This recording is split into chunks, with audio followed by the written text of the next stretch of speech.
A single dad stands in line, heart sinking, as he realizes he can't afford tickets to the theme park his daughter's been dreaming of, until a stranger steps forward, buys them all, and changes everything. Before we dive in, hit that subscribe button and drop a comment. Where in the world are you watching from? The sun had barely crested over the horizon when Jack Carter tightened the last strap on Lily's little pink backpack and slung it over his shoulder. She was bouncing beside him, too excited to walk straight, her curls bobbing with every hop. Today was the day, the one he'd promised her weeks ago. Everbright theme park. Rides, cotton candy, music, laughter, the whole dream. He forced a smile as he took her hand, the worn wallet in his back pocket feeling heavier than usual. "I packed us snacks, remember?" Jack said, trying to keep the worry out of his voice as they crossed the gravel lot toward the line of cars forming at the park gates. "And I bet the roller coaster's even bigger than the pictures." Lily beamed up at him, her cheeks already flushed from excitement. "I can't wait! You remembered my favorite ride, right?"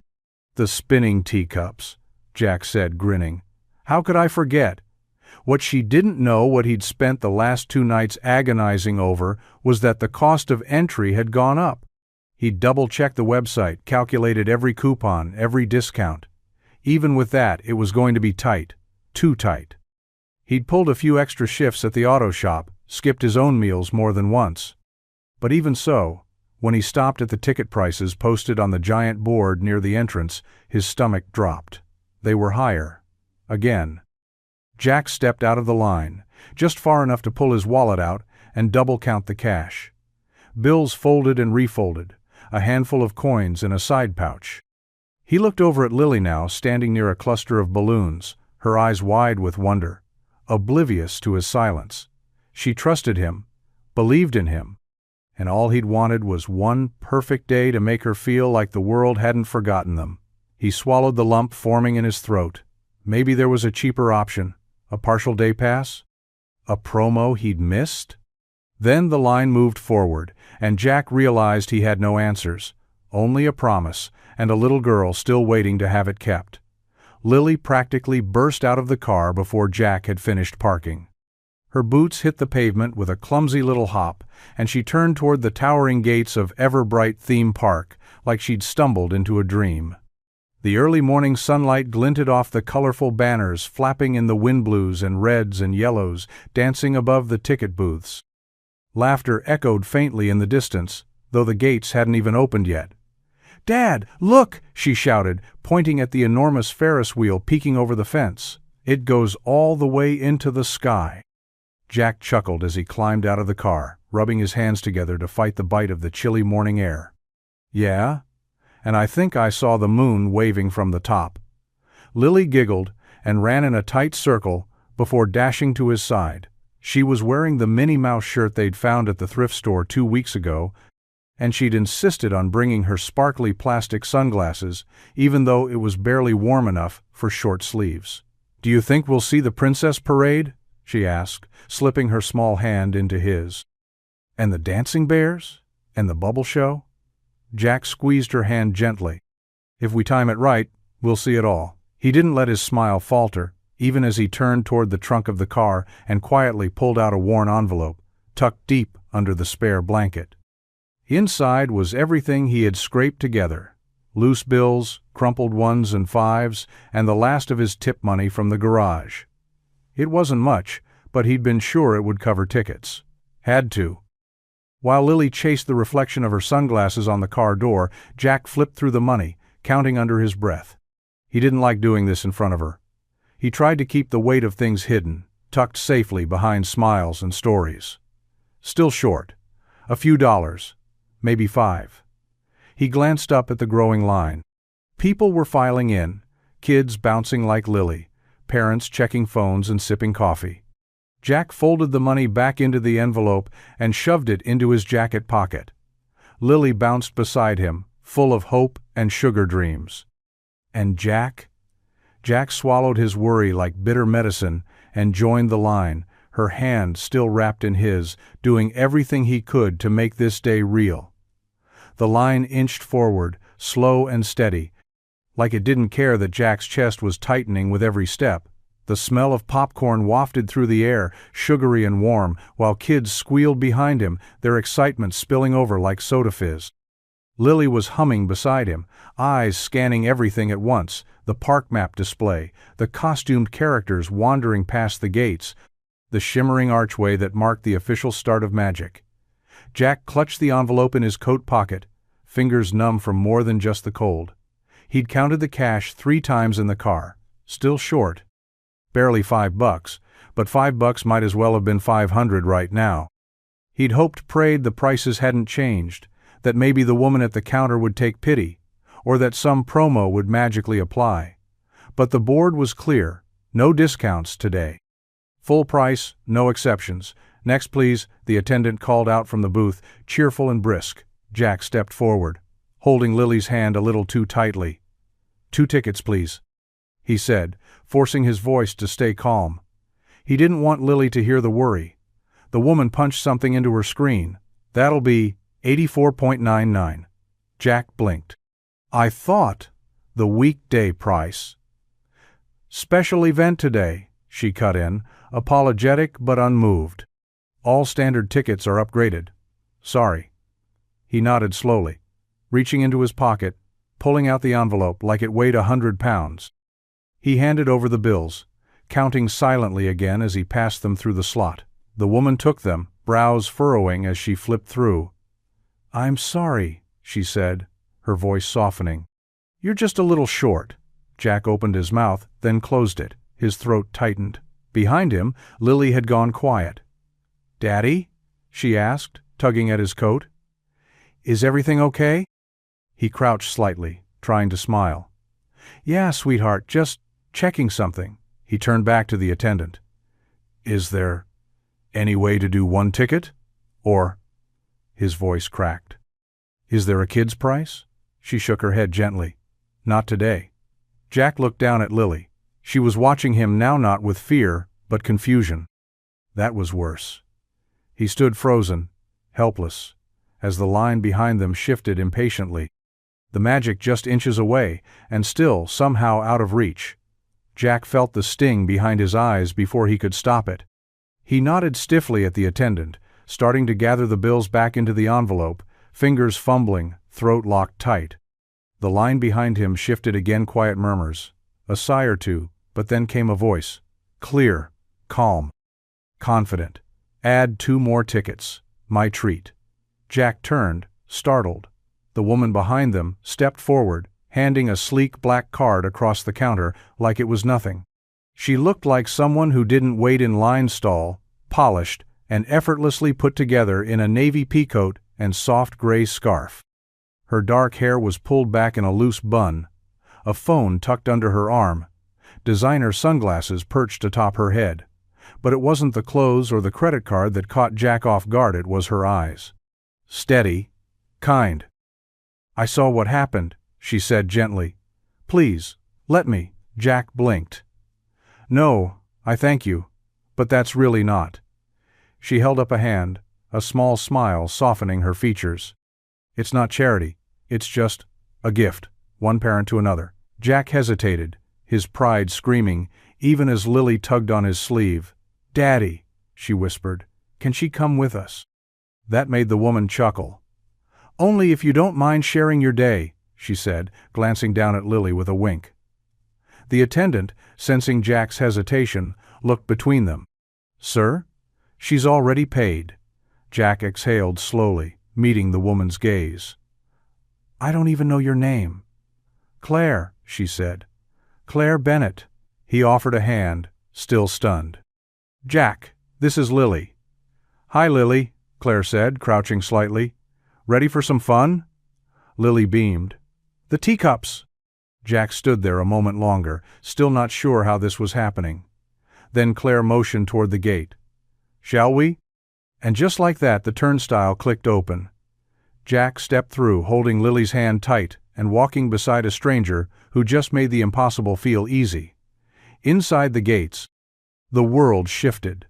Music floated from hidden speakers in the trees, and bubbles drifted lazily through the air like magic had been bottled and released just for today. Children darted around in bursts of laughter, Parents trailed behind with tired smiles, and the smell of churros and popcorn curled warm and sweet through the morning breeze. Lily was already tugging at Jack's hand, her eyes wide, locked onto a towering display of spinning rides and flashing lights ahead. But Jack couldn't stop glancing at the woman walking beside them, Claire Bennett. The name had a polished ring to it, like something off the cover of a magazine. She walked with ease, hands tucked casually into her coat pockets, her gaze drifting around the park with quiet amusement. Not like someone trying to impress. More like someone who didn't have to. "So," she said, catching his glance with a small smile, "you look like you're waiting for me to reveal I'm part of some elaborate prank." Jack gave a half laugh. "Honestly, I'm not sure what to make of you yet." She nodded thoughtfully. "Fair. I know how it looked back there. No one likes being saved in front of a crowd." He raised an eyebrow. "And yet, you did it anyway," Claire shrugged. "I've got a soft spot for dads who clearly adore their daughters." Jack looked down at Lily, now dancing a few steps ahead of them, arms outstretched like she was flying. "She's my whole world." Claire's smile faded into something gentler. "I could tell." They paused near a bench, and Claire turned to face him fully. "Listen, I didn't do it to make you feel uncomfortable. I just saw a little girl about to lose a moment she'd remember forever, and a father trying his damnedest not to let that happen." Jack studied her, trying to read between the lines. She didn't feel like a stranger, not exactly, but she didn't fit anywhere in his world either. "So what's your story?" he asked quietly. Claire tilted her head. "Let's just say, I came here hoping for a little escape of my own." Jack didn't reply, not right away. The park swirled around them in motion and light, and beside him stood a woman who, with one quiet act, had turned his hardest morning into something else entirely.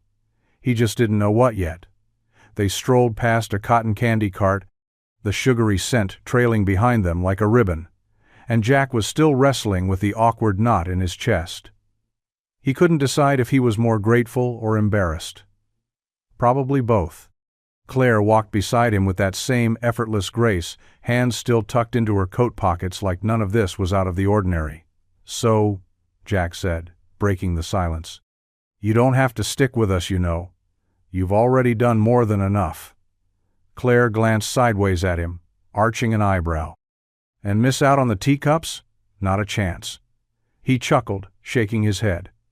"Seriously, I don't want to take up your day." She stopped walking for a moment, causing him to stop too.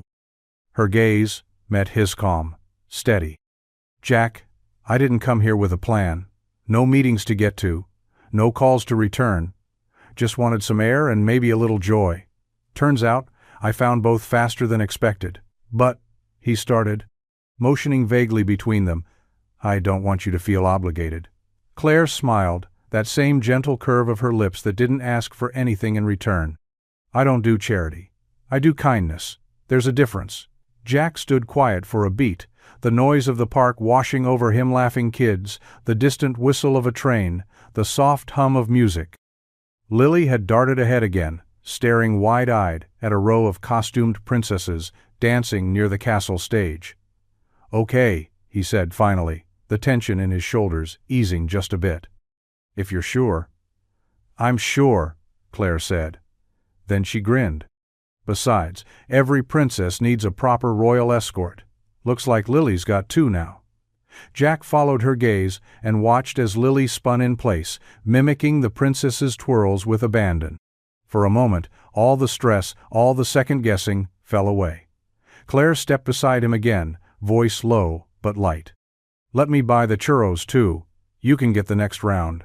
He laughed under his breath. "Deal." And just like that, the most unlikely agreement was made. Not with contracts or handshakes, but with shared smiles, spinning teacups, and a promise that, for today, none of them would feel alone. The carousel glimmered like a childhood memory, brought to life, brass poles shining in the sunlight, painted horses frozen mid-gallop, music box notes twinkling through the air, like they were laced with magic. Lily had chosen a white horse with gold trim and a pink saddle, and she waved like royalty as the ride began to spin. Jack stood beside her, one hand on the pole, the other resting on the edge of the saddle to steady her. Across the way, Claire had climbed onto a sleek black horse, laughing as she pretended to race Lily around the circle. "Faster!" Lily shouted, eyes wide with joy. "We're winning, Daddy!" Claire leaned forward dramatically, clutching her reins like she was in the Kentucky Derby. "Not if I have anything to say about it." Jack laughed, really laughed, the sound catching him off guard. It had been too long since he'd heard it come from his own chest without effort. Too long since a moment felt this simple.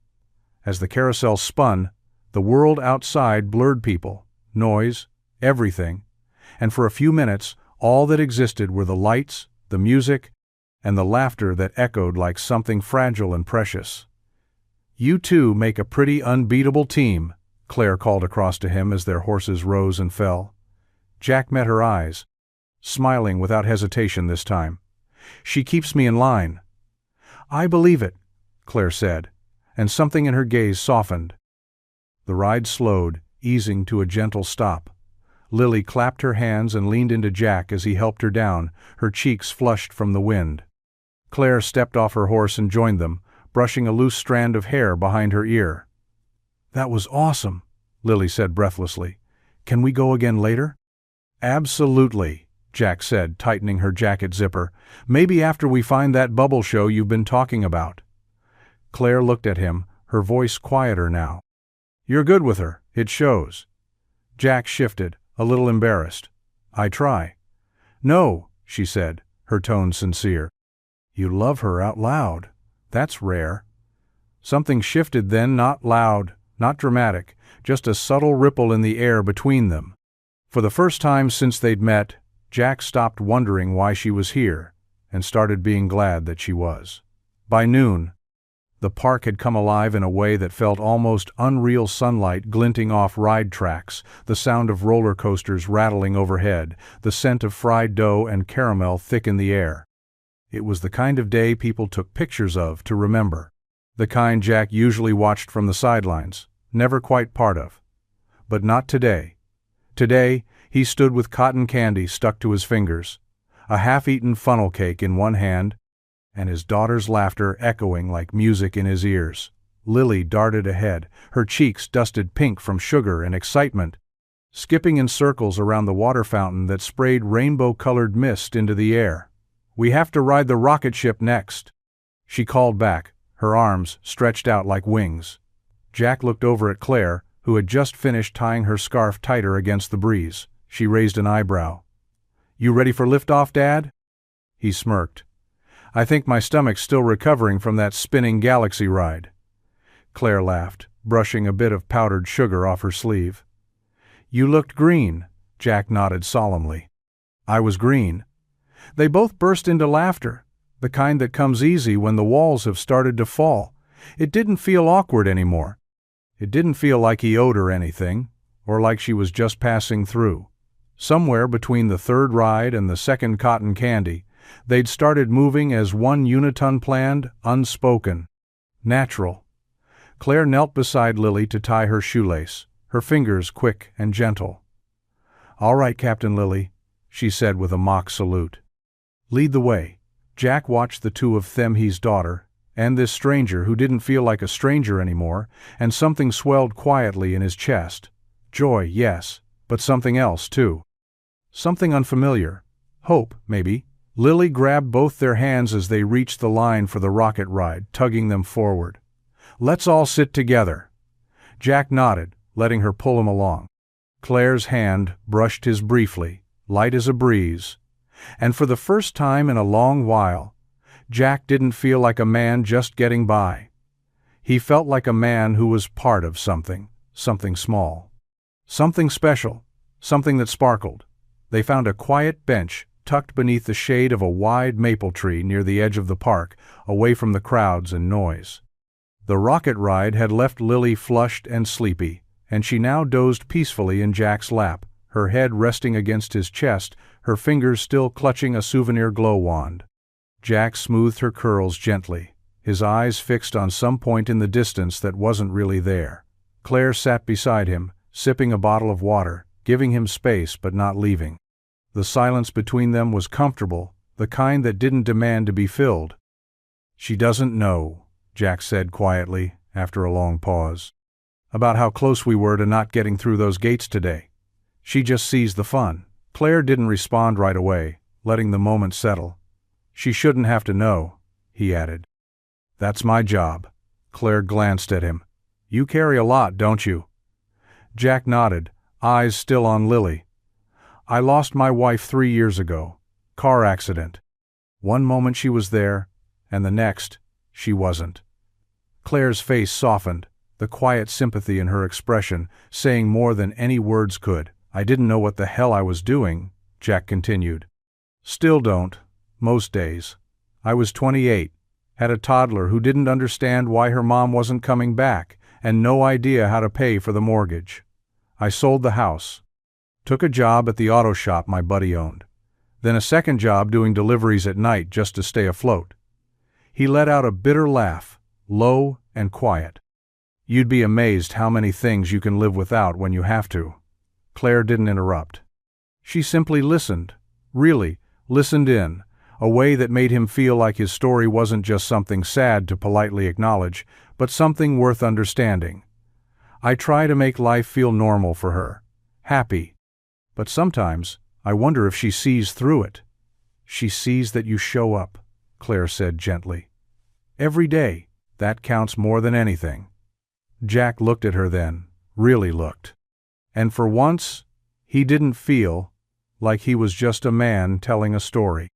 He felt like someone being seen. Lily was still sleeping, curled up now with her head in Claire's lap, the soft hum of the park drifting around them like a lullaby. Jack leaned back against the bench, arms crossed loosely, his earlier confession still lingering in the air between them. He hadn't meant to spill that much. But with Claire, it hadn't felt like spilling it, had felt like setting something down. He glanced at her, unsure if he should say more, when she spoke softly, brushing a strand of hair from Lily's face. "You're not the only one who's tired of pretending," Claire said. Jack tilted his head slightly. "What do you mean?" She hesitated, her fingers still in Lily's hair. "I don't talk about this much. Not because it's a secret, but because most people don't really want to hear it." "I'm not most people," Jack said quietly. That earned him the faintest smile. "I was supposed to get married last year," she began. "Nice guy. Smart, charming. My parents loved him. He looked good on paper, like the final piece to a picture-perfect life. What happened?" Claire shrugged. "He loved the idea of me, not the actual me. And I think deep down, I knew it. But I kept going through the motions anyway. You know that feeling? When you look around your life and realize none of it feels like yours?" Jack nodded slowly. "Every day for a while." Claire sighed. "I called it off 2 weeks before the wedding, packed up, walked out of my office, and told my assistant to cancel everything. I've been on the move ever since." "Your office?" Jack asked, a note of curiosity in his voice. She smiled, almost shy. "I run a consulting firm. Big clients, big contracts, lots of money, not a lot of meaning. I've been playing this role so long, I forgot what it felt like to be human." Jack watched her closely now. The polished exterior, the perfect posturate all softened in the edges of that confession. "And today?" he asked. Claire looked down at Lily, who shifted in her sleep, murmuring something about cotton candy and stars. "Today," Claire said, her voice quieter now, "felt real." And in that shared silence, Jack knew exactly what she meant. The log flume ride hadn't been part of the original planet that there really was one. But Lily had spotted the twisting water track and shrieked with delight before either adult could object. The sign had warned, "You will get wet," but it had underestimated the level of drenched they'd be walking away with. Now, standing near a row of hand dryers that barely worked, Jack shook water from his hair, shirt clinging to his back, jeans soggy and heavy. Claire stood beside him, mascara slightly smudged, and laughing like she hadn't in years. "That was definitely not just a light splash," she said, pushing her wet hair out of her face. "False advertising." Jack agreed, grinning as he squeezed the hem of his shirt. I think that drop was taller than my house. Lily ran in wild circles around them, arms stretched like airplane wings, her little rain poncho fluttering behind her like a cape. We got soaked? That was awesome. Claire reached down to high-five her, and Lily leapt up to meet her palm mid-spin. We are the Splash Squad, she announced. Jack laughed, shaking his head. You two are going to catch a cold. Claire raised an eyebrow. Then we'll match. There was something about the way she said we that settled into Jack's chest with an unexpected warmth. She wasn't playing the part of a helpful stranger anymore. She wasn't just the woman who had bought their tickets and stayed out of politeness. She was part of it now, the inside jokes, the spontaneous choices, the wet clothes and shared laughter. And somehow she fit right in. Jack watched her as she crouched down beside Lily, helping her tie one soaked sneaker. Claire looked comfortable. Not just physically, her designer coat weighed down and damp, but emotionally. Like she belonged in the middle of this messy, joyful chaos. He didn't know what this day meant to her. He wasn't sure what it meant to him, but every minute made it harder to imagine the park without her in it. Claire stood up, brushing water off her knees. Next ride? Jack met her gaze, still smiling. Yeah, he said, voice low but certain. Let's keep going. Late afternoon, light filtered through the treetops, turning the park gold and warm, softening everything it touched. The chaos of the day had mellowed into something quieter, more intimate. Rides still spun and music still played, but there was a calmness now, like the whole place had exhaled after a long laugh. Jack sat on the edge of a fountain with Lily curled up beside him, her energy finally winding down. He held a cherry slushie in one hand, its condensation dripping slowly down his wrist, while Lily clutched a giant stuffed bear. They'd won at a ring toss booth earlier. Well, Claire had won it, somehow landing 3 perfect throws in a row. She was standing just a few steps away, her phone in hand, watching them with a small smile. Jack didn't notice at first. He was too busy listening to Lily explain how she was going to name the bear Captain Fuzz and take him to school on Monday, no matter what her teacher said. Claire lifted her phone slowly, quietly, and snapped the photo. It was one of those rare moments that didn't look posed because it wasn't. Jack had his head tilted down slightly, smiling as Lily leaned into him, her cheek pressed to his shoulder. His hand was resting gently on her back, protective without being possessive. The sunlight caught in their hair, and there was something about the look on his face, unguarded, content, that made Claire pause. She looked at the image for a long second, her chest tightening in a way she couldn't quite explain. It wasn't just sweet, it was real. A snapshot of something tender and true. Jack looked up then, catching her with the phone in her hand. Were you taking a picture of us? He asked, not accusing, just surprised. Claire's eyes flicked to his, a little sheepish. Guilty, he raised an eyebrow. Do I at least get to see it? She walked over and handed him the phone. He stared at the image, quiet. Something in him shifted as he took it in, something small but powerful.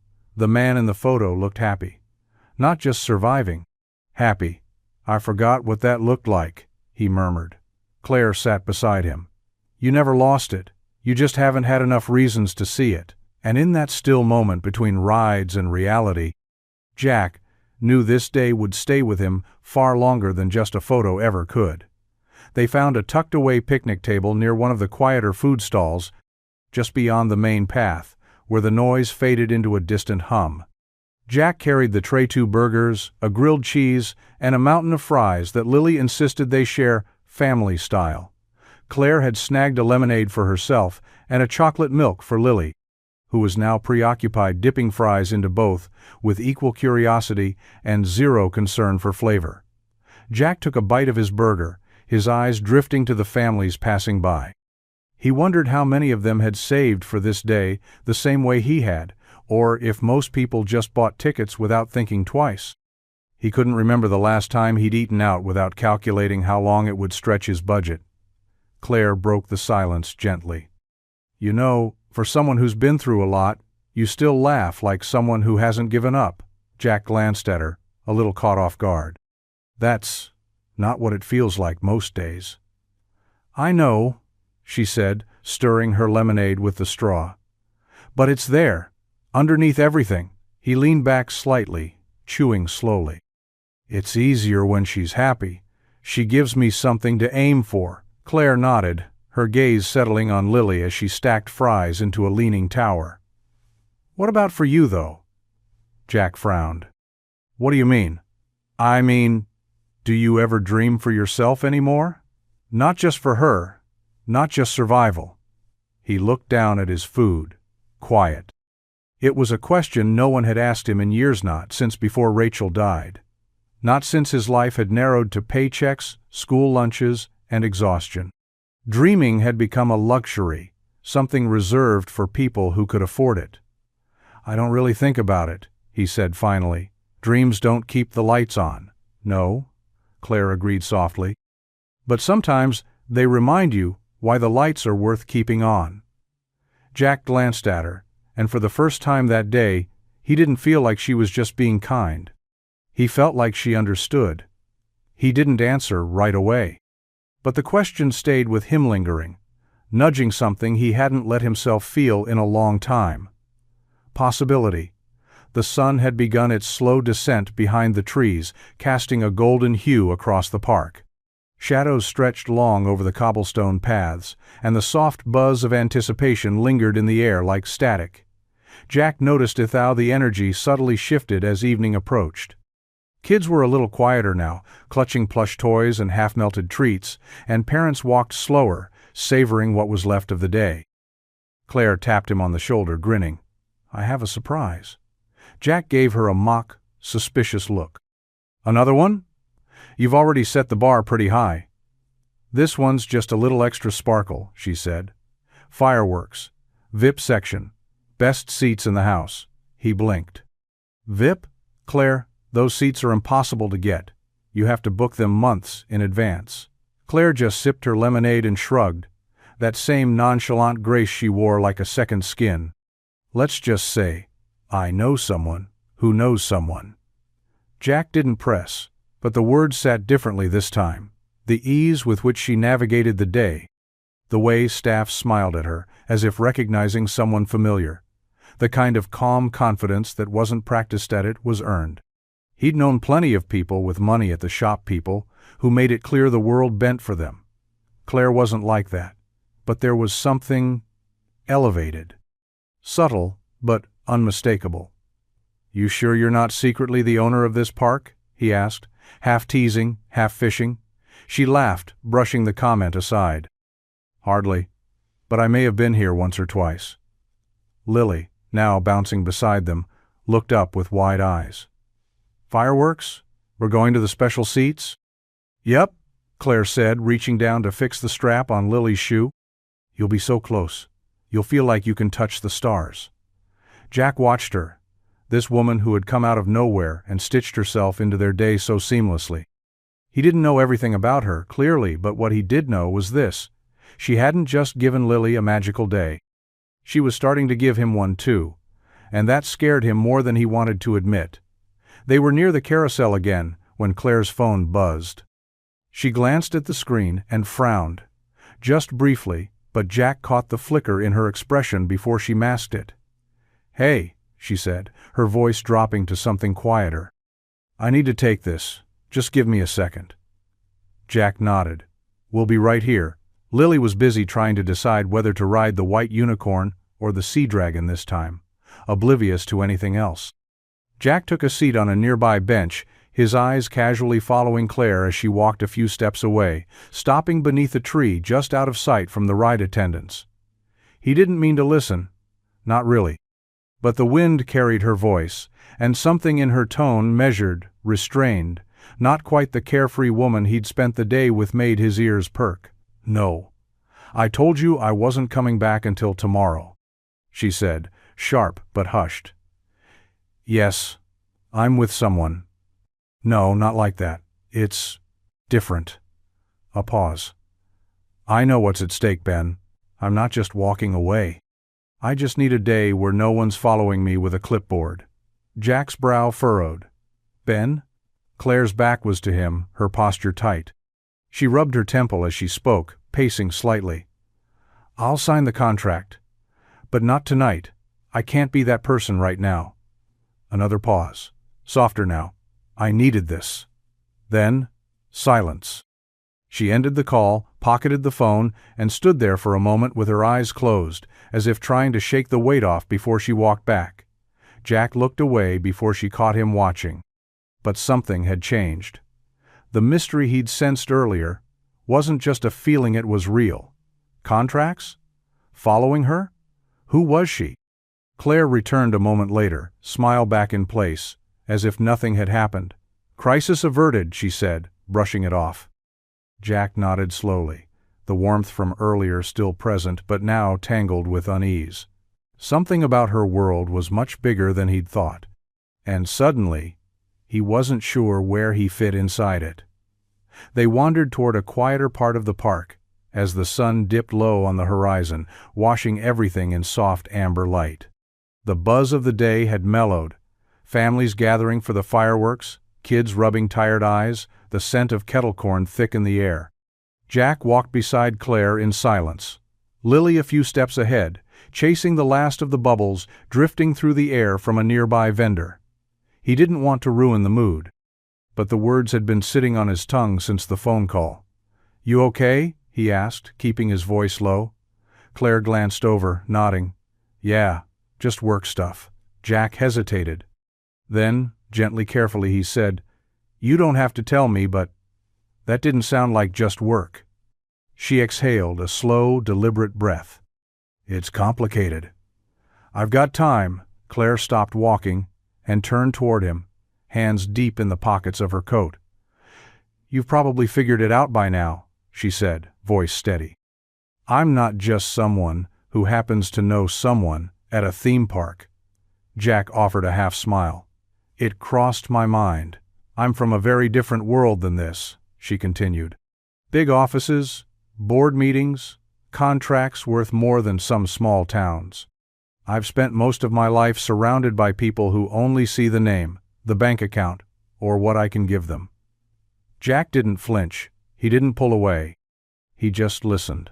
And I got tired, she said, eyes drifting toward the horizon. Tired of being a Bennett, tired of being invited to things so people could say they knew me.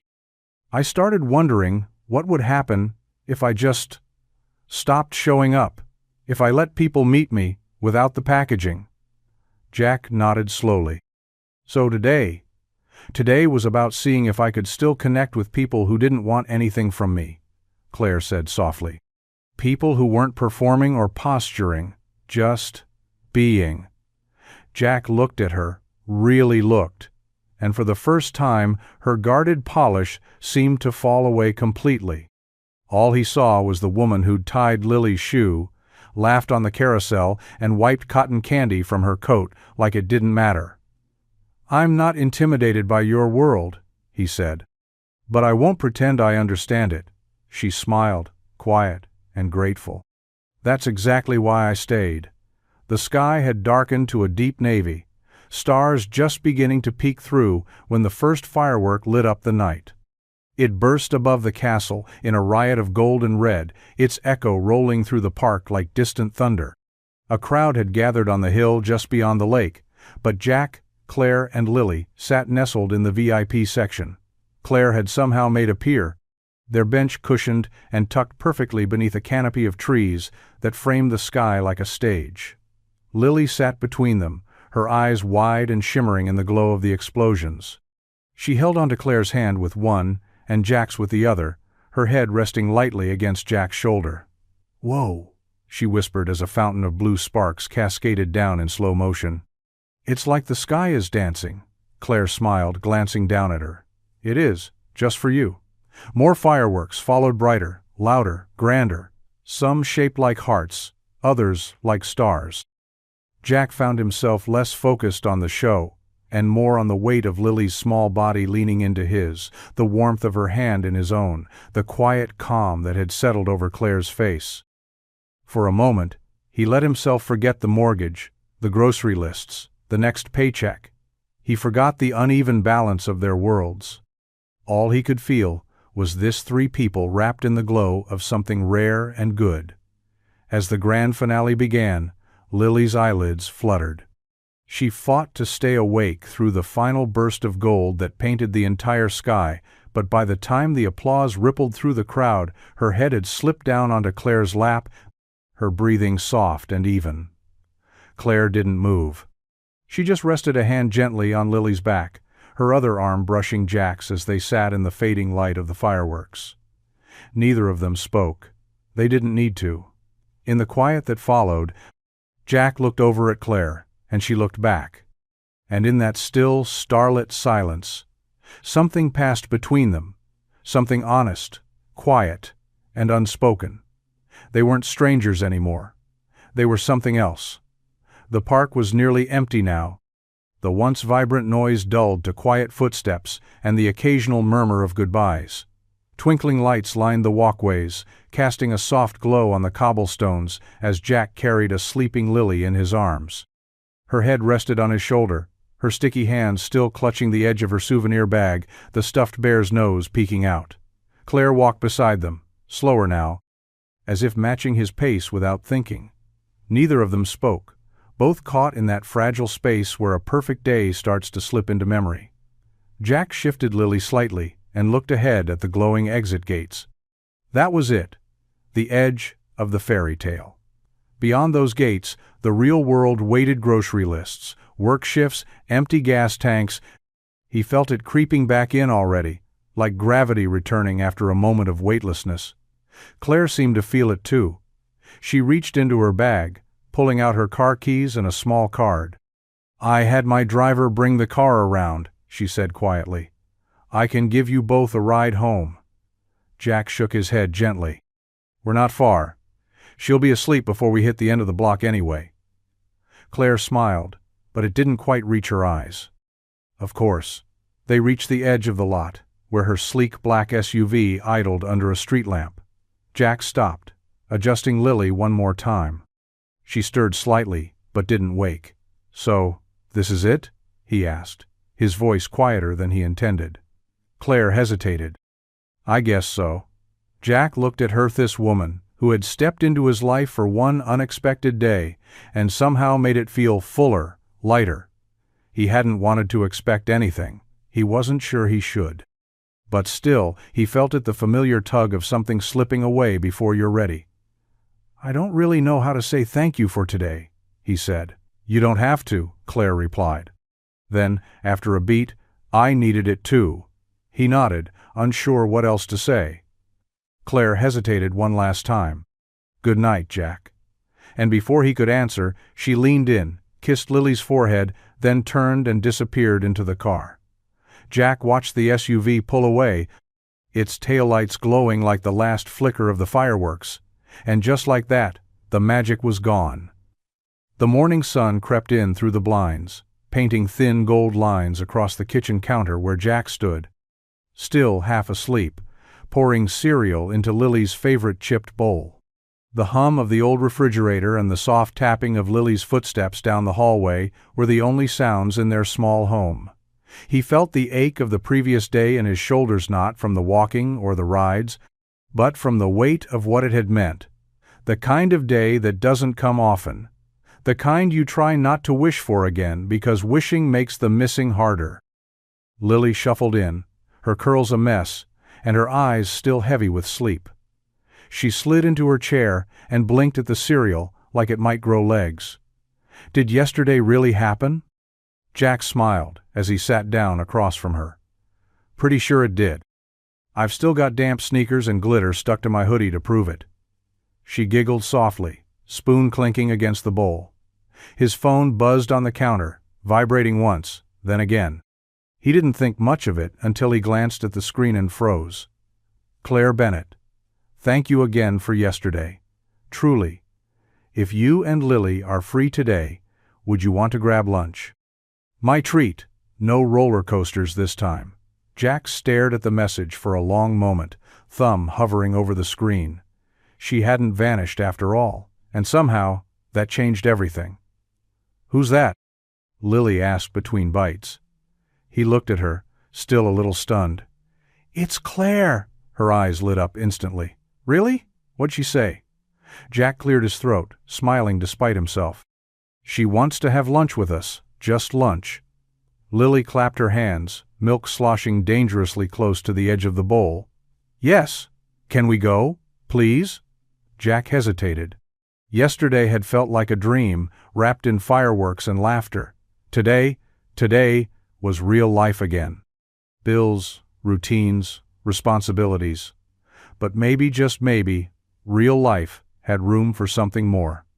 "Yeah," he said quietly, texting back. "We'd love to." The clang of metal and the scent of motor oil brought Jack firmly back to earth. The garage was already humming when he arrived, the bay doors rolled open to let in the early light, the air sharp with the scent of cold steel, grease, and old coffee. Familiar, predictable. Every corner held something he knew: wrenches in their drawers, the soft tick of a cooling engine, and Hank, his supervisor, hunched under the hood of a beat-up Civic, like it owed him an apology. Jack clocked in, wiped his hands on a towel slung over his shoulder, and tried to shake off the surreal weight of the last 24 hours. But as soon as he stepped onto the floor, the teasing started. "Well, well," Hank called out without looking up. "Look who finally came back from Fantasyland." Derek, the youngest guy in the shop, grinned from behind a stack of tires. "You get her number, Carter? Or did she just ride off into the sunset in her limo?" Jack rolled his eyes but smiled anyway. "Wasn't like that." "Oh, come on," Hank said, straightening up with a wrench in hand. "The guys said you were at Everbright with some mystery woman who bought your kid tickets and spent the whole day with you. Sounds a lot like a like that situation to me." Jack grabbed a socket wrench and headed for the open Ford in Bay 3. "Lily had a good day. That's all that matters." "Uh-huh," Derek said, smirking. "Sure. So when's the wedding?" Jack shot him a look that was more amused than annoyed. "I'm not talking to children." Laughter echoed through the garage, but it was easy, harmless. Still, beneath the jokes, Jack felt that tug in his chest. Not irritation, but uncertainty. Because while they laughed about theme park lady, he couldn't stop thinking about her. Claire. How she'd slipped so naturally into his and Lily's world. How real she'd felt in the middle of a place built on fantasy. As he slid under the car and let the familiar clank of tools settle around him, Jack realized something he hadn't expected. He missed her. Already. Their first lunch had been simple sandwiches and soup at a small cafe on the corner. The kind of place with faded checkered floors and chipped mugs that were always full. Claire had shown up in jeans and a denim jacket. No driver, no heels, no fanfare. Just her. Jack had expected awkwardness, polite conversation, a brief thank you before she vanished again, but instead, she asked about Lily's favorite subject in school. She remembered her stuffed bear's name. She laughed when Jack told stories about clients who swore their engines just stopped working on their own. She wasn't pretending to be interested, she was. Lunch became dinner the following week. Then lunch again the week after that. Claire never rushed, never made him feel like he had to impress her. It wasn't about fancy places, it was about the company. And somehow, without anyone saying it aloud, they just kept showing up, and then it happened. Claire asked if she could come to Lily's school art show. "I know it's probably just a hallway full of finger paints," she said, smiling across the table, "but I'd really like to be there." Jack hesitated, but Lily answered for him, shouting from her booster seat, "Yes, you have to see my rocket ship." So Claire came. She stood in the corner of Lily's classroom, asking questions about construction paper and glitter glue like it was a museum exhibit. She clapped the loudest during the performance of Twinkle Twinkle, Outer Space Star. She hugged Lily like she'd known her for years. And she kept coming. Drop-offs, pickups, Saturday farmers markets, afternoon playground runs. She'd show up with extra snacks, a new book for Lily, or just a quiet smile and a warm hello. There was no agenda, no promises. Just presence. One afternoon, after Claire had walked Lily to class, Jack leaned against his truck, watching her with a quiet sort of wonder. He didn't know when the lunch date turned into a rhythm, when the rhythm became something steady. But it had. And with each visit, Claire didn't just step into their world. She started to feel like part of it. It started with a whisper at the bakery. Mrs. Halverson, who'd been working the counter since Jack was in high school, leaned over the glass display of cinnamon rolls and stage whispered, "Is that the woman from that finance magazine? The one always at your side lately?" Jack had chuckled awkwardly, waving it off, but the question lingered. And it didn't stop there. At the gas station, the attendant gave him a knowing look as he handed back change. "You know she's on some list of most influential women under 40, right? My sister swears she saw her give a TED Talk." Jack had pretended not to know what that meant, but he did. And now, apparently, so did everyone else. By the following weekend, Claire couldn't walk into the corner coffee shop without someone glancing up from behind their paper. Subtle double takes. Curious stares. Phones held a little too high when taking selfies. Jack noticed it all. Maple Creek wasn't the kind of town where secrets lasted long. News traveled faster than the wind, and Claire Bennett, the once unknown woman who had bought a struggling dad and his daughter theme park tickets, was now something of a legend. Still, she handled it with the same grace she seemed to carry everywhere. She smiled politely, answered questions when asked, and never once seemed flustered. If she was aware of the whispers, she didn't show it. If she was bothered, she didn't say. But Jack noticed. He noticed when she lingered a little longer outside the diner before walking in, when she hesitated just a beat before taking his hand in public, when she glanced around a little more often than she used to. One evening, as they sat on the porch of Jack's modest rental, sipping coffee from mismatched mugs, he finally asked, "Is this too much?" Claire looked at him, eyes steady. "No, but it's different." Jack nodded, understanding more than she realized. "You don't have to keep coming around if it starts feeling." She cut him off gently. "Jack, I'm not scared of small-town gossip. I've had my face on magazine covers. This is the most honest attention I've ever had."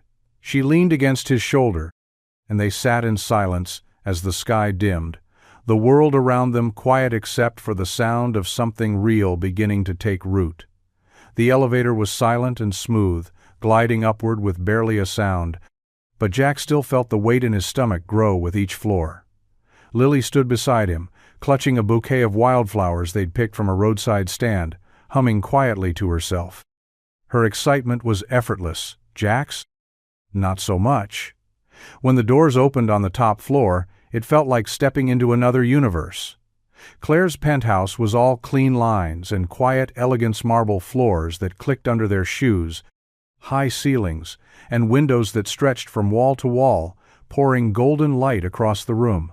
The skyline beyond looked painted, like something from a postcard. Everything inside sparkled in a subtle, effortless way, modern, curated, untouched by the chaos of everyday life. Claire met them at the door barefoot, wearing jeans and a soft gray sweater that draped off one shoulder. She smiled, the same easy smile she'd worn at school drop-offs and art shows. And yet here, in her space, she looked different. "Wow," Lily whispered, eyes wide as she stepped inside. "This looks like a princess castle." Claire laughed and knelt down. "It's all show. The fridge is still full of takeout, and the closet's a mess." Jack smiled, but he couldn't ignore the quiet discomfort blooming in his chest. He moved carefully, afraid to touch anything. The couch looked more expensive than his truck. Even the air smelled expensive clean linen, sandalwood, something foreign, Claire noticed. Of course she did. "You okay?" she asked softly, stepping close. He nodded, then shook his head. "I'm trying to be." Claire reached out, taking the flowers from Lily and setting them gently in a glass vase near the window. "This isn't the part of my life that matters most," she said. "It's just where I sleep." Jack glanced around the room again, then back at her. "You really live in two different worlds, don't you?" She stepped closer, brushing a thumb over his knuckles. "Not anymore." And in that moment, with Lily twirling in circles beneath the towering windows and Claire's hand steady in his, Jack realized something. He didn't fit in her world. But somehow, she was making space for him in it anyway. The ride back to Jack's house was quiet. Lily had fallen asleep in the back seat, her head tipped to one side, cradling a coloring book Claire had given her from a fancy boutique shop downtown. Jack kept his eyes on the road, hands tight on the steering wheel, the silence between him and Claire growing heavier with each passing mile. She noticed it. Of course she did. "You've barely said a word since we left," Claire said softly. Jack glanced at her, then back to the road. "Just tired." It was a lie, and they both knew it. "You didn't like being there," she said after a moment. Not accusing, just honest. Jack sighed, fingers drumming once against the wheel. "It's not that I didn't like it, it's just, I don't know, it's not me." Claire looked down at her hands. "I never meant to make you feel out of place." "You didn't," Jack said, then paused. Not on purpose. The admission hung in the air. He hadn't meant for it to sound sharp, but the truth was prickling inside him. The marble floors, the way the doorman greeted her by name, the carefully arranged bookshelves that screamed taste and money. It wasn't just that it was different, made him realize how small his world felt next to hers. "I'm just a guy who works under cars all day," he added. You sit on boards and sign contracts. I've got oil under my nails, Claire." She turned toward him, voice quieter now. "And I think about that every time I walk into your world." Jack's eyes flicked to her. "What do you mean?" "I mean, I don't want to overstep. I don't know if the other parents at school are whispering. I don't know if I'm pulling Lily into something that complicates things. I don't know how to be in your world without ruining it." They pulled into his driveway, the porch light glowing softly against the dusk. Jack put the truck in park but didn't move. For a long moment, they sat in the quiet between two lives neither of them had asked to merge. And for the first time since they met, the space between them didn't feel magical. It felt fragile. The days that followed stretched out like damp laundry on a lineslow, heavy, and full of things left unsaid. Jack buried himself in work. He picked up extra shifts at the garage, stayed late, tightening bolts that didn't need tightening, fixed cars no one was waiting on. It was easier to drown in noise than sit in the silence Claire had left behind. There hadn't been a dramatic ending, no slammed doors, no harsh words, just that final, hollow conversation in the truck, and a quiet agreement to let the space grow. She hadn't called. He hadn't texted, and Lily noticed. She didn't ask at first. But by Wednesday morning, when Claire still hadn't appeared at drop-off or after-school pickup, Lily's questions began to surface. "Is Claire sick?" "No, sweetheart," Jack said, tying her shoes a little too tightly. "She's just busy. She didn't come to show and tell," Lily said quietly, holding her stuffed bear close. "She said she would." Jack froze for half a second, then forced a smile. "I'm sure she wanted to." Lily nodded, but her small face was unreadable. By Thursday, the silence had crept into their routines. No extra books waiting in Lily's backpack, no surprise cupcakes for her class, no notes written in bright pink ink slipped into lunchboxes. Jack caught Lily staring out the window more often, lingering on the porch a little longer before heading inside after school. He missed her too, but pride was a stubborn thing, and uncertainty even worse. Jack didn't know if Claire wanted space or if she'd already decided to walk away. And part of him, the part still haunted by losing Rachel, believed that people like Claire didn't stay in places like his. So, he let the silence grow. Until one night, as he tucked Lily into bed, she looked up at him with sleepy eyes and asked, "Did Claire stop liking us?" Jack's throat tightened. He didn't have a real answer. Just a truth he wasn't sure how to explain. "I think she's figuring some things out," he said softly.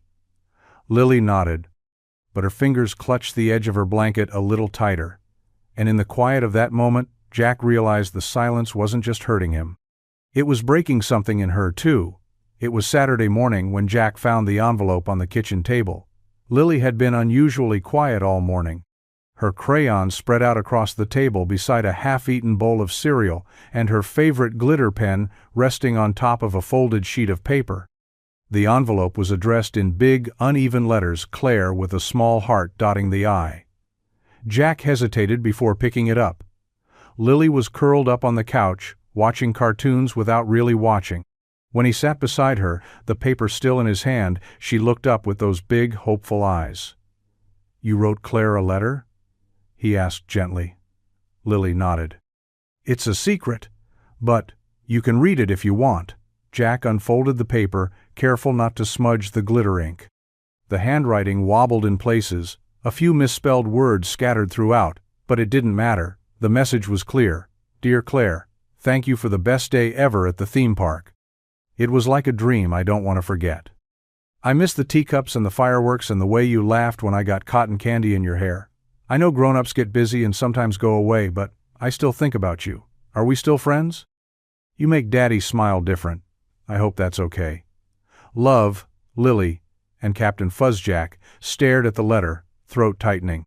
It was simple, honest, and completely unfiltered everything he hadn't been able to say out loud, somehow written perfectly by a 7-year-old with a sparkly pen. "She really matters to you, huh?" he asked, his voice barely above a whisper. Lily nodded again.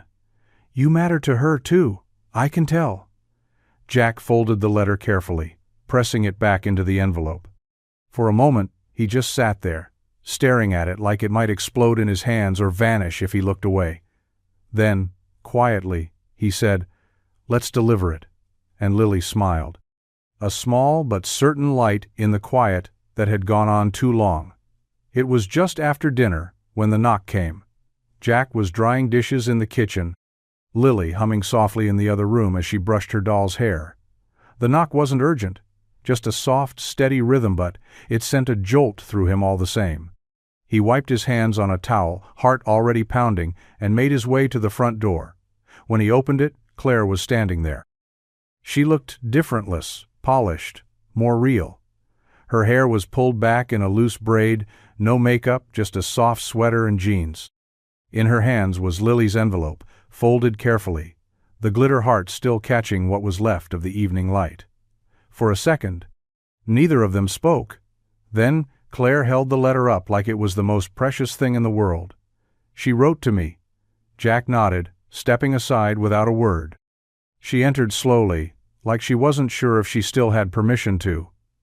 "She asked if we're still friends," Claire said quietly. That one sentence, it undid me. Jack leaned against the wall, watching her as she moved into the living room. Lily looked up from her dolls, her eyes widening. "Claire?" Claire crouched down beside her. "Hi, sweetheart." Lily leapt into her arms without hesitation. Claire held her tightly, pressing a kiss to the top of her head. "I missed you so much." "I missed you more," Lily whispered. Jack looked away for a moment, his chest tightening, then stepped forward. "You didn't have to come all this way." Claire stood, facing him. "Yes, I did." There was a beat of silence, then another. "I got scared," she said. "Not of you, of what it meant, of what it could become, and I convinced myself that walking away was easier than watching something beautiful break."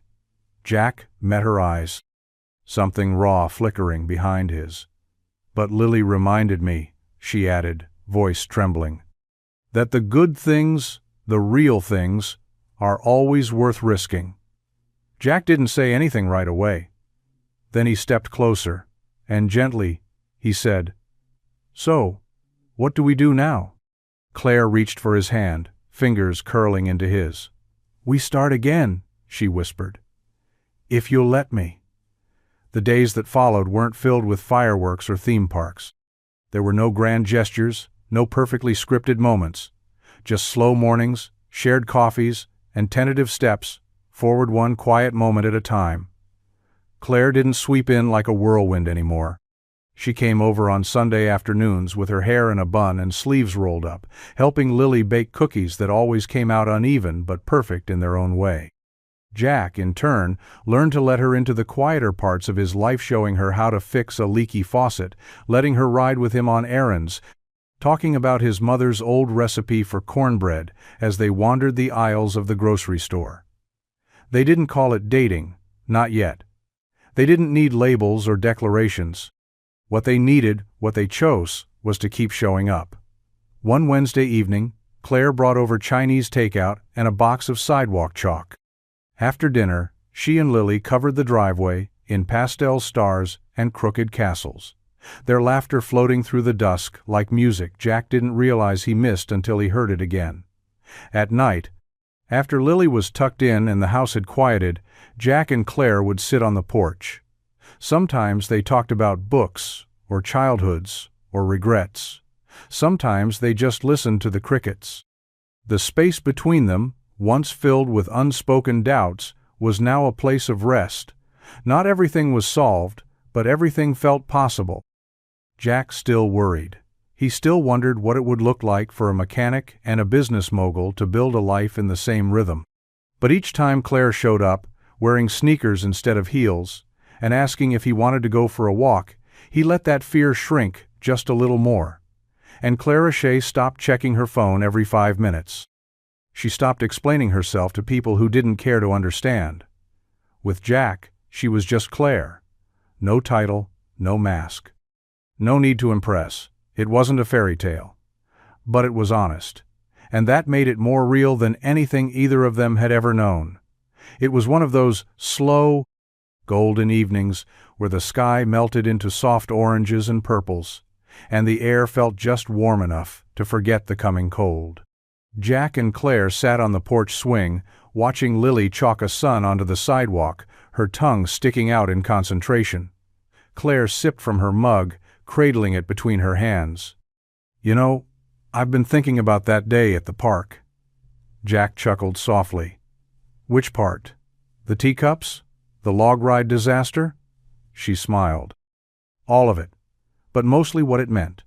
How something so simple can mean everything to a kid, and to a parent who can't always afford it." He nodded, gaze following Lily. "I remember sitting in that line, thinking, maybe she'd never forget the letdown. That she'd remember the moment I couldn't give her what I promised." Claire turned toward him, her voice quieter now. "And I remember standing behind you, watching you try, even when it wasn't enough." That stuck with me. The porch creaked gently beneath them as the swing moved. "I've been thinking," she continued, "what if we created something together? A way to help families like yours get those moments. A nonprofit, local, focused on experiences, theme parks, zoo passes, museum trips, day adventures.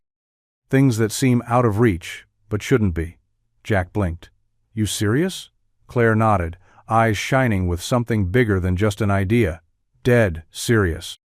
I've got the resources, but you know the heart of it. You'd be the soul of it. I don't want to just write checks anymore. I want to build something that matters." Jack leaned back, his thoughts racing. He pictured the single parents who came into the shop, tired but trying. He pictured the kids who deserved more than, maybe next year. "It'd take work," he said. "Time. People might not get it." "I don't care," Claire replied. "As long as you get it." He looked at her, this woman who could have done anything, gone anywhere, and she was here, dreaming with him. He smiled. "Then let's do it." Claire reached for his hand, fingers slipping naturally into his. And just like that, their dream wasn't just shared, it had roots. Snowflakes drifted lazily through the air, settling on the windowsill as the fire crackled softly in the living room. Jack sat on the floor, cross-legged in flannel pajama pants, while Lily, wrapped in a fuzzy reindeer blanket, hummed Christmas carols beneath her breath. The tree in the corner wasn't big, but it glowed with soft white lights and mismatched ornaments, paper snowflakes, glitter-covered pine cones. A popsicle stick angel Lily had made in first grade. Claire arrived just after dusk, her cheeks pink from the cold, a smile hidden beneath her scarf. She stepped inside, brushing snow from her coat, and handed Jack a small envelope. "Merry Christmas," she said, her voice warm. Jack opened it slowly, expecting a card. Instead, it was an itinerary 2 nights at a lakeside cabin an hour north, complete with a wood-burning stove, sledding trails, and a kitchen stocked with hot cocoa and pancake mix. "No Wi-Fi," Claire added with a grin. "Just books, board games, and the three of us." Jack looked up, stunned. "Claire, this is—" "Not extravagant," she interrupted, taking off her boots. "Just quiet. I wanted to give you something that felt like breathing room." Lily squealed. "We're going on a trip? I get to bring Captain Fuzz, right?" "Of course," Claire said, kneeling down for a hug. Jack stood, still holding the envelope. "Thank you. Really." Claire smiled but paused when he reached behind the tree and pulled out a box, wrapped in brown paper and tied with twine. "For you," he said, suddenly nervous. "It's not fancy." Claire unwrapped it slowly, her breath catching when she lifted the lid. Inside was a carved wooden music box, smooth to the touch, stained a deep walnut brown. On top, a simple engraving. 3-figure-son adult man, a woman, and a small child holding hands beneath a swirling sky of stars. When she turned the tiny brass key, the soft notes of the carousel tune played faintly, delicate and nostalgic. Her eyes filled, blinking fast. "I made it in the shop," Jack said. "Took a few weeks." Claire looked up, her voice thick. "It's perfect." And for a moment, time seemed to pause, wrapped in warmth, music, and the quiet kind of joy that only comes when love is given, not bought. The air was crisp and full of the familiar scent of kettle corn and funnel cakes as they stepped through the gates of Everbright Park once more. Snowflakes melted on contact, the ground dusted with a thin layer of white, making everything feel a little more magical, a little more like a memory unfolding in real time. Lily wore her favorite knit hat with the floppy bunny ears, her cheeks rosy, eyes wide with wonder. Everything looked just as she remembered, the carousel spinning in slow rhythm, music drifting through the air, and the towering castle glowing faintly in the distance. But this time, she stood between Jack and Claire, holding both their hands. They weren't in a rush. There were no long lines or racing hearts. Just the three of them, moving as one, like they'd always belonged that way. "Remember this ride?" Jack asked as they passed the log flume, giving Claire a sideways grin. Claire groaned dramatically. "Still drying off from the last time," Lily giggled. "That was the best ride ever." They made their way to the same bench by the fountain where it all began. Jack sat down and Claire followed, Lily still between them. She looked up at them both, her mittened hands tightening around theirs. "I have to tell you something," she said, very serious now, as if rehearsing it in her head. Jack leaned in, eyebrows raised. "What's on your mind, Bug?" Lily looked at Claire, then back at Jack. "I used to wish really hard, like every night before bed. I wish that one day you wouldn't have to be alone anymore." Jack's breath caught. "I wished for someone who could laugh with you and eat pancakes with us and go on rides and just stay." Claire blinked, her eyes suddenly glassy. "And now," Lily said, beaming, "I think my wish came true." Silence followed, but not the heavy kind. It was the kind filled with unspeakable warmth. The kind that holds more love than words know what to do with. Jack reached out and gently wrapped his arm around both of them. Claire leaned into him, her hand still clasped in Lily's. And in that moment, there was no question, no doubt. They were a family. The morning sun cast the same soft light it had months ago, glinting off the ticket booth windows and painting Everbright Park in a warm golden glow. The line at the gates moved slowly, filled with parents tugging at strollers, kids bouncing on toes, and the unmistakable buzz of a day full of promise. But this time, Jack wasn't counting cash behind Lily's back. He wasn't wondering if he could afford a memory. This time, he stood with Claire's hand in his, Lily perched on his other side, her sparkly backpack bouncing as she chattered about her strategy for conquering every ride before lunch. The park hadn't changed much. The smell of cinnamon and popcorn still danced on the breeze. The music still floated from hidden speakers. But everything felt different. Because they weren't just visiting today, they belonged. Claire handed over the ticket season passes now, purchased quietly weeks ago with a smile and a nod. The attendant recognized her, gave a polite wave, and scanned them in without fanfare. Jack didn't flinch this time. He didn't worry about what anyone thought. The weight that used to sit so heavy on his shoulders had shifted. Not disappeared, but no longer something he carried alone. Lily took both their hands and pulled them forward through the turnstiles, bouncing with energy. "Let's do the teacups first. No, wait the rocket ride. No, wait everything." Claire laughed, adjusting her scarf. "We've got all day, Captain." Jack looked at the spot where they'd stood that first time, back when he thought he was just giving his daughter a few hours of happiness. Back when Claire was just a stranger with a generous heart, now she was so much more. He reached over and gently tucked a strand of hair behind her ear. She smiled up at him, eyes full of everything they'd been through: hesitations, laughter, silence, truth. "What are you thinking about?" she asked. Jack glanced down at Lily, who had already begun mapping their route with her finger on the park map. Then back at Claire. "That sometimes," he said, "the smallest moment becomes the whole story." Claire squeezed his hand. "And this story?" Jack grinned. "Feels like it's just getting started." And together they stepped forward, not as strangers, not as halves, but as a family. From one day to forever.